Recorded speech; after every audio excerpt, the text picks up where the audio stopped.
All right, good morning, guys. So I want to talk a little bit about the zone defense, right? Don't worry about these numbers out here. These are strictly to create these lines. So in the 2-3 defense, this is how it's. I know this is how you guys have learned it. This is how you guys have known it, and it's kind of how it's ran at the high school level and lower levels. But I'm gonna break down a little bit more about it to show you what the difference is between like at the higher competitive levels of high school and collegiate and beyond. I put the numbers on here just so it's easier for me to assess. But of course, Lexi, you can end up coming in for any of these spots right here, and then you three, you already know you could be down there. So normally that's pretty much how it's looked at. Like, this is my area, this is my area, so on and so forth. Oh, by the way, one thing I want you guys to see, I want to keep these two apart from one another because they're our two best perimeter defenders. So we want to make sure that we have one here. We don't have them right next to each other. We want to have her opposite of her. That as well, and she's also our shortest player. So we want to have somebody with a little bit of size over here just in case of anything. Alright, so going back to it, this isn't necessarily, actually this is almost never how we look at our zones at our college level, right? At all. This right here is just to kind of give you the basis of this is what 2-3 is, but that is not the case at all when it comes to at the higher level. And I know last night I kind of touched on a little bit and just talking about overload and everything like that. So luckily for us, there's no defensive, right? So yes, you can stand here, but what you're going to find is that a lot of the times you're not going to be just standing here. For the wings, if you have an empty side, you shouldn't be here. You should either be here or up here. You're in this area depending on where the ball is and depending on where their people are. Because again, like I said, if you're just running a 2-3 zone like this, I'm going to be able to just overload one side and we'll be able to beat you that way. So I'm going to show you guys more or less what the setup's going to be like. Let me set it up real quick. Alright, so if they have it set up where it's like normal, this is kind of more or less what it would look like, right? Let's say one has the ball. If one has the ball, then we're here. We're not sagging off. We're on them. We're not necessarily applying pressure to create a turnover. We're applying pressure to make the easy passes go away. We don't want them to have any easy passes coming off of here, right? We're going to be a little bit higher up here because there is a 2 here. You're a whole skip pass away. So we want you somewhere within the lane. Then, of course, we never want anybody this low into our paint. So we're going to be digging them out the entire time, little by little. Like I said, we get them out of there. So right here is ideal. We don't want them catching the ball down here. Even though we do have the length and size, a lot of the time it doesn't matter. We still don't want them down there. So you'd be splitting somewhere around here. And then you'd be here, right? We still kind of want to stick to, not the full deny, but we want to be ready for that pass. In the event that it does happen, it's an easy closeout. And then in case something happens where you completely get beat here, which we don't want, that's the biggest thing. We cannot give that up. We don't want to be giving up a full drive. But remember, your number one is right here. So if it does happen, let's say she does get beat and everything like that, I do not want my wings coming and covering that. No. I want you to still split this, like be ready for that skip pass in case it does happen. I don't want you going all the way over here in full denial. I just want you to kind of keep this area clear where we're not seeping out this way.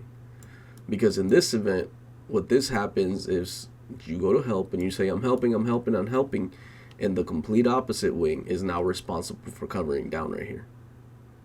Okay? That's like worst case scenario, she gets completely beat. But ideally, of course, you're going to come back and recover because she's going to see all this action. You come back and you recover. Then we all go back to where we're supposed to be, right? That's how we want it to work. But I'm saying worst case scenario, our guards get completely beat and expose our defense. That's how we want to take it. We don't want to give this pass up, but we also don't want to give this area away. So we're not over here completely denying. We're just staying here ready for both. In other words, putting them in a position where they got to make a choice. If they're smart enough, they just pull up right here. They don't go any deeper. But of course, they're going to want to go deeper and everything. The closer they get to our bigs, the more difficult the shot and everything is for them. Now, let me set it up again and I'll come back. Now, one of the easier, or not the easier, but one of the best ways to challenge a 2-3 zone is to start screening these guys up here. There's also back screens for these, but let's say one has the ball again, right? What I want to do with the 2 is I want to go ahead and bring her in here, kind of like a high-low, where we're going to dig down here. And then what I'm wanting is come in and set a screen here. This right here is perfect because in a normal 2-3, you've got to choose what you're going to do, right? But for us, that's not how it works, not at this level. As soon as this individual starts you're coming with, you're like screen, screen, screen, screen, screen, and you're sticking, and I'll show you guys, because it's hard to see it on this, I'll show you guys how I want you guys handling these situations exactly on these screens. The 4 understands, okay, that they use that screen, cool. This is now my zone. 11 has now taken over mine. We have now switched. If they roll, we stick with it because there's nobody here still, right? We stick with them, and so on and so forth, right? But the biggest thing is that every single part of the zone, that's the key thing to the zone. They're all interchangeable, including the 5. And I'll show you a little bit more about that later on. But it's not a matter of like, this is only my spot. No, no, no, no. You guys got to work together. Once this does happen, okay, let's preserve energy. Cool. We'll switch. I'll stick right here. I'll worry about this man. Now you're on this side. They go back down here. Cool. That's fine. Now let's say they go into an overload, right? So let's go back. One's up here. They're coming to screen. 11 is ready for them to use that screen. They use that screen. 11's here, right? And let's say what they're like, okay, we're going to overload. And I'm going to come down here. Like I was saying, basic 2-3, we're fucked, right? This is exactly what they want. And this is what I was talking about, where if the ball gets kicked all the way to the corner, so on and so forth. This is where you guys really have to talk to one another. So, of course, most likely this girl will be here, be denying here, and you're right in here because we don't have no 3-second, right? And you notice these red lines, where they stand out to. I'm not at the level with my with my man. I'm below, and that way I can see them. In this zone, I'd almost want to ideally be, you see the red line on the right-hand side by the 4?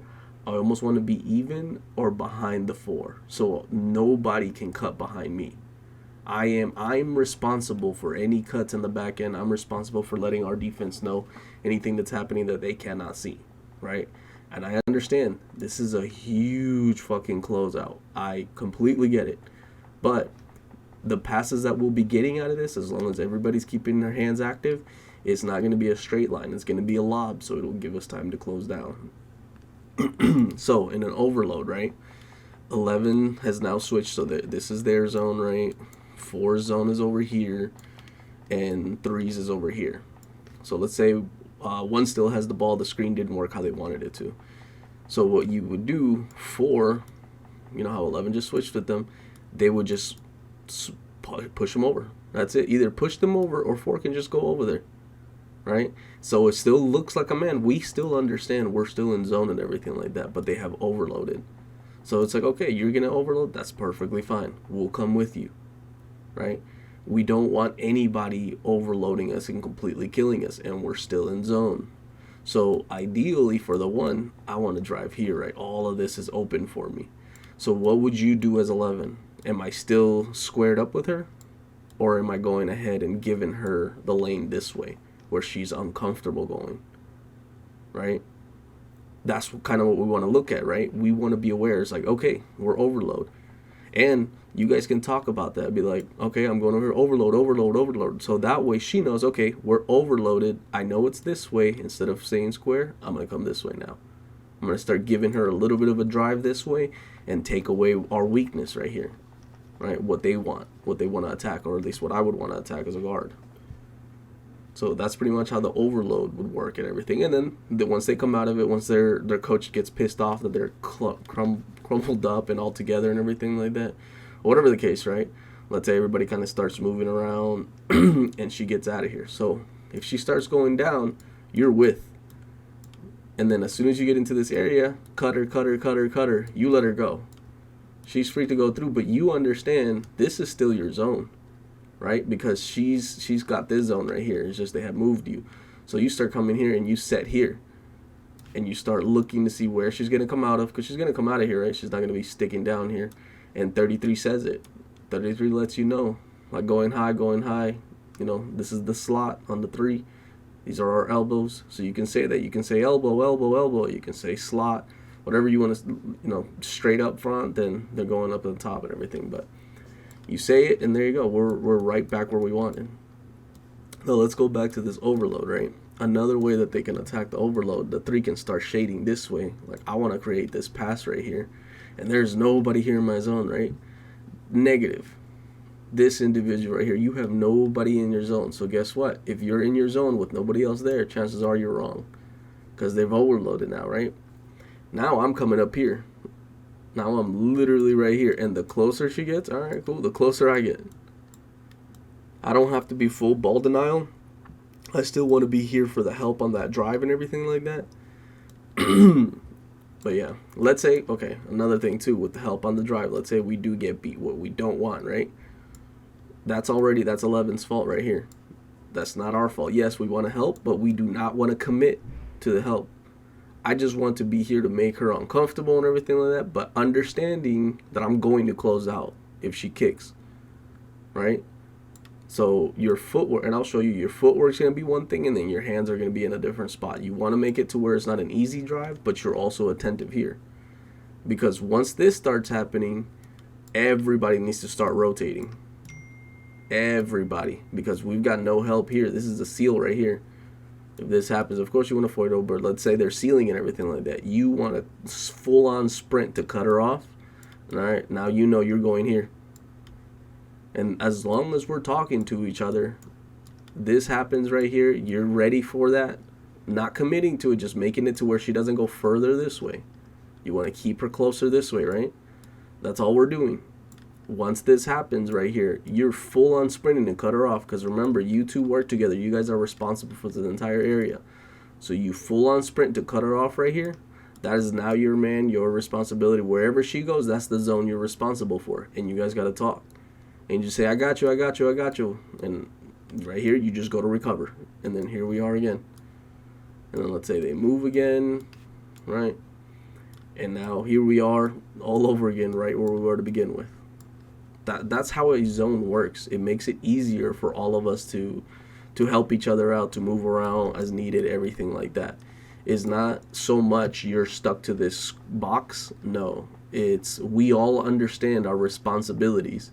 If our 2-3 zone ends up literally crumbled up on this side of the court because they've overloaded, then all right, cool. They made our fucking job so much easier.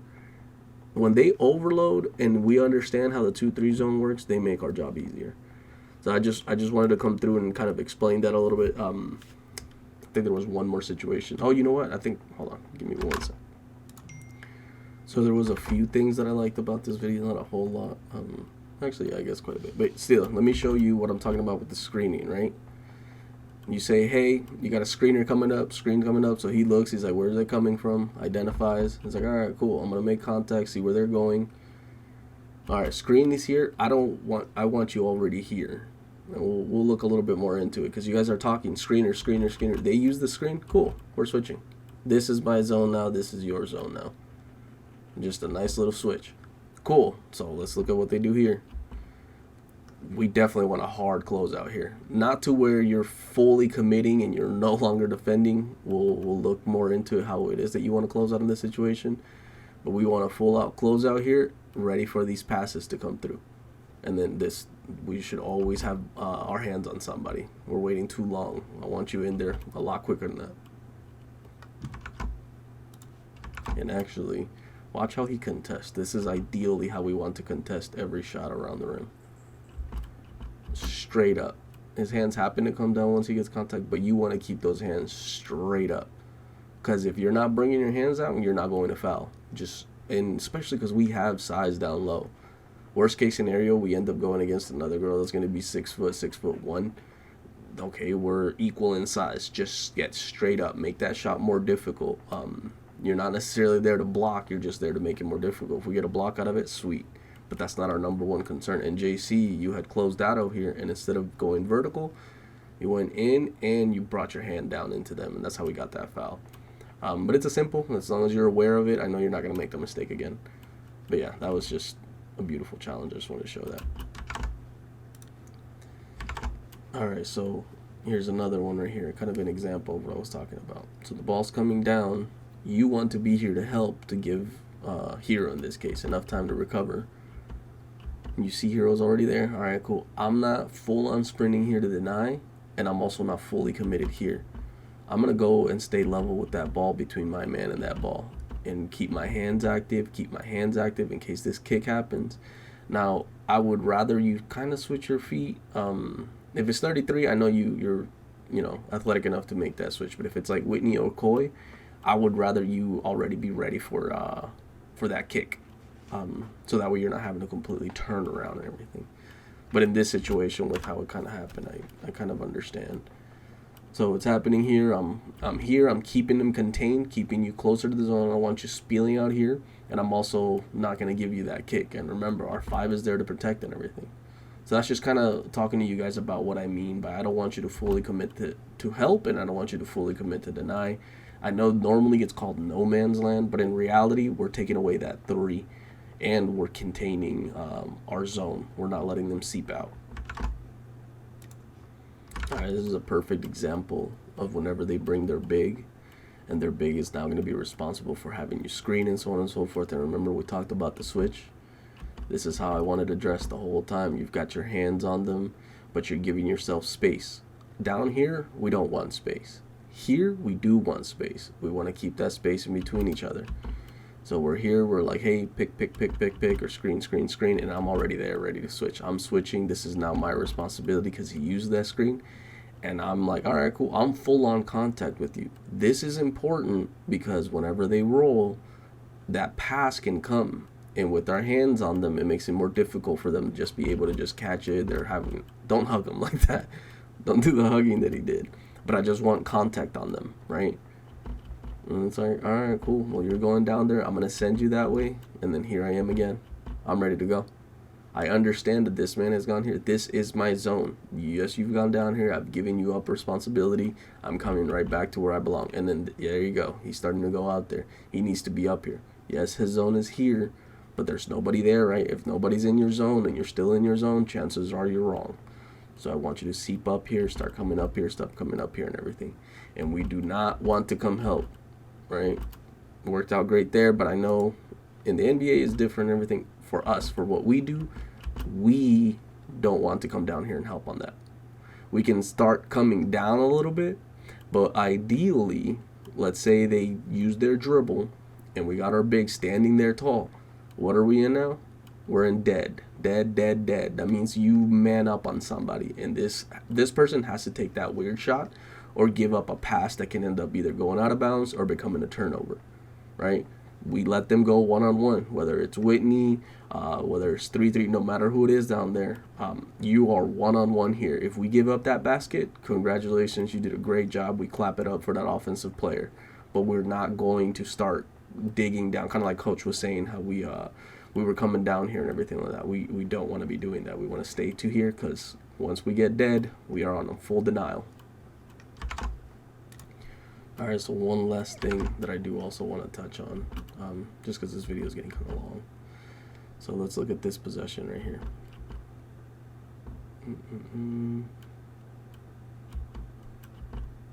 Not yet. Alright, I think here's where it happens. Dang it, I skipped it.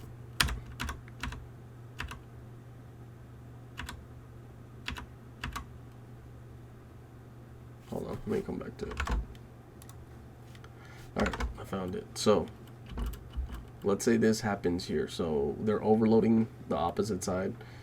That means that we've got more people here and nobody back here, right, on the weekend. So, everybody's talking, everybody's looking. I don't like that there's a back cut potential here. I know he's aware of it. I want them coming down here more.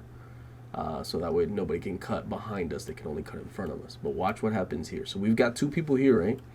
We don't want to be in this situation a lot of the time, but when it happens, this is how I want us to react to it. As soon as they pick up, you're going dead, dead, dead. You're pressuring, you're coming up. If you're this close already and you're seeing it, just run up there and double that. It's a dead ball. Just run up there and make that pass even more impossible.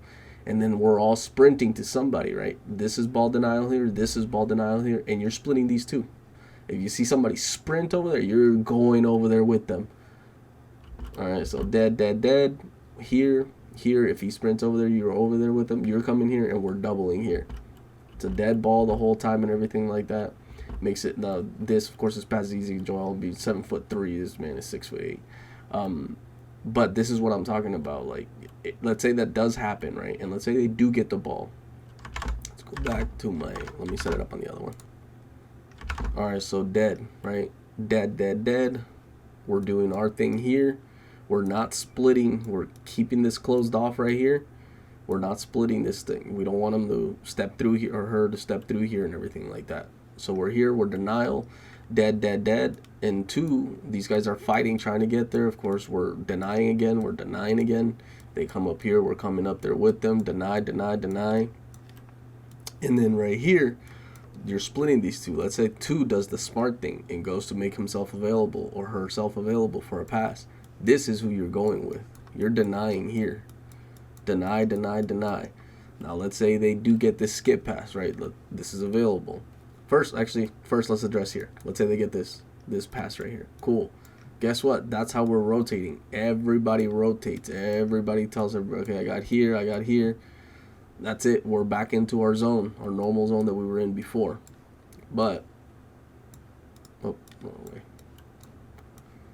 So we've got it. We've denied. We prevent that from happening. This is in there. This is in there. They throw it here. All right. So you guys have to talk. It's up to you who goes out there, right? You can still make that. You can make that sprint if needed, especially because as soon as they catch it, that's it. But you should be able, I know you've got the speed, you go in there and you're closing out hard. While that's happening, you're getting ready to help right here. You're like, all right, in case this happens, I am right here because she's closing out to take away the three, which gives up the drive, right? And you guys are sprinting the fuck out of there too. You're sprinting out of there, going back to your spots and everything like that. As soon as I see that skip happen, that big ass lob is going to take 3 days to get there, and I'm the opposite wing of that lob, I already know there's going to be a chance of a rotation, right? If this lob is happening, she's coming to take away the three, full on sprint to take away the three, pump fake, that's perfectly fine. Get back on your feet and get back in, right? But she comes through, we're stepping here because we're seeing it coming, right? We're staying here. As soon as it happens, we're taking that away now. Now we're here. You shouldn't be like, oh, now it's, no, we already know as soon as that lob is happening, I'm gonna end up rotating here. So I'm gonna cheat. I'm gonna come all the way down here. Let's say in this situation, it's like this then. Okay, let's go back to it. They're here. We're all denying. That pass happens. That big old lob skip pass happens. She's sprinting over there. As soon as that's let go, I see it going to the opposite wing. I'm coming down here. I don't have to come all the way over here to that side of the court. I'm coming down here. And I'm letting her know, hey, I'm ready. If anything, you can even come and bump her off. Be like, I got you. I'm clearing you to here. So we're already switched off like we need to be at the end anyway. But we're doing it ahead of time. So she gets there, completely takes it away, but sticks to her hip, pushes her in until you can recover, right? And that's it. We're right back where we want to be. Just like that. And 33, if you're coming up here, that's fine and everything like that. Just understand I'm going to end up rotating down there. But whatever the case is, what I'm trying to get at is we can do the pre-rotations, right? We know 11 is going to take away that 3 and that long-ass fucking pass.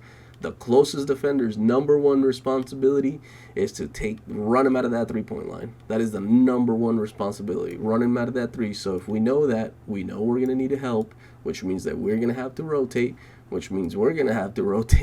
So if we know ahead of time, we're already there. And now here we are. We're in the back into the regular. They already gave up time here. We're down lower on the clock. And they're like, well, what the fuck now? Now everybody's just fucking sitting around like, all right, cool. Well, we've got the ball here. You got to do something with it. Let's say you do. Now you got to take a shot over our big. And then we're back to boxing out once that shot happens, right? Identifying a man and going and boxing out. But yeah, I just wanted to cover that. I know the video has been pretty damn long and everything like that, so I'm going to cut it off here. There's a lot more to talk about. But I really wanted you guys to understand the 2-3 defense, how we run it at our level, how we're going to run it. Remember that. And we'll address it. We'll make it more visible in practice and everything. All right, thank you guys for your time.